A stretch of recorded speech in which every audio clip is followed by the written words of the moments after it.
প্রতিদিন কি আর রান্নার ভিডিও শেয়ার করা যায়? আসলে প্রতিদিন তো আর ভালো, ভালো রান্না হয় না। এটা কিন্তু একদমই না। ভালো রান্না হলে শেয়ার করতে হবে। আর রেগুলার রান্নাগুলো শেয়ার করা যাবে না, এটা কোনো বিষয় না। আসলে আমরা বাঙালিরা মধ্যবিত্ত পরিবার, মাঝে মধ্যে একটু ভালো-মন্দ খাই, মাঝে মধ্যে রেগুলার খাবারগুলাই খাই। কিন্তু রেগুলার ভিডিওটা দেওয়া হচ্ছে না, আসলে অনেক বেশি ব্যস্ত থাকি। বাচ্চা নিয়ে পুরো পরিবার সামলাতেই হিমশিম খেয়ে যাই আরকি, যেহেতু কাজের লোকও এখন নাই।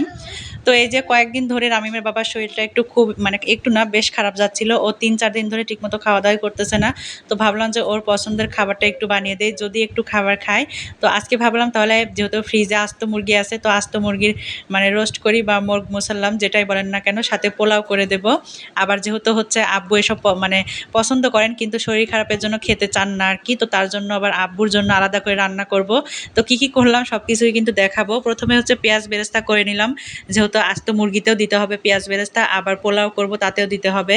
তো পোলাওয়ের ছোট্ট একটা ভিডিও আমি শর্ট দিয়েছিলাম। তো একটা আপু বলেছিলেন যে এটা মানে এটা কি আসলে উনি বুঝতে পারেন নাই পোলাও, কারণ কালারটা কিন্তু একটু মানে রাইসের যে কালারটা যেরকম মানে বিরিয়ানির চাউলের কালার হয় সেরকম হয়ে গিয়েছিল। সেজন্য কিন্তু একটাই কারণ, আর সেটা হচ্ছে আমি গুঁড়া দুধ দিয়েছিলাম। আর গুঁড়া দুধ দিয়ে কিন্তু একটু ভাজার পরে চাউলের কালারটা একদম বাদামি, বাদামি হয়ে যায়। যার ফলে হচ্ছে পোলাওয়ের মানে পোলাওটা রান্না হওয়ার পরে একটু বাদামি কালার চলে আসে।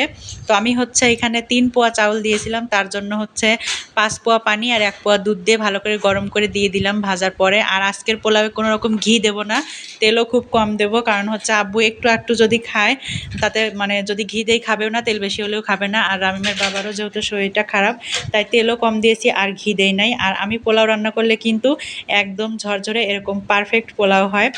তো এই যে পোলাওটা কিন্তু হয়ে গেছে, আর এখন আমি হচ্ছে ওপর দিয়ে পেঁয়াজ বেরেস্তা দিয়ে দেবো, যেটা আমার অনেক বেশি ভালো লাগে। আর পেঁয়াজ বেরেস্তাতে কিন্তু হালকা একটু চিনি ছিটিয়ে রাখলে পেঁয়াজ বেরেস্তাটা অনেক মুসমুসে হয় আর খেতেও বেশ মজা লাগে।